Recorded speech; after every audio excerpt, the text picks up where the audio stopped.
Welcome to our channel. Today we how to log into Amazon Seller Central to manage dropshipping inventory step by step clearly.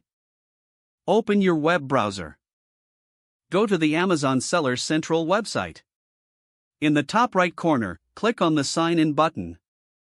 You will see two fields for login information. Enter your email address associated with your Amazon Seller account. Click on the Continue button.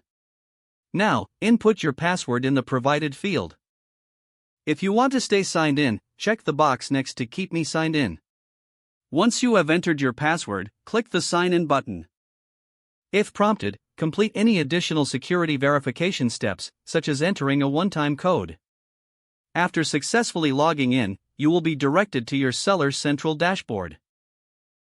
From the dashboard, navigate to the Inventory tab located in the top menu. Select Manage Inventory from the drop-down options. Here, you'll see a list of all your products. To add or manage your dropshipping inventory, click on the Add a Product button. You can either search for a product or input the Amazon Standard Identification Number, or ASIN. Once you find the desired product, click on Select to add it to your inventory list.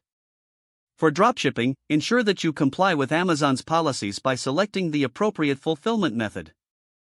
You can edit product details such as pricing, quantity, and shipping settings as needed.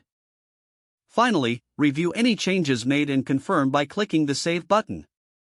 Now you have successfully logged into Amazon Seller Central and managed your dropshipping inventory.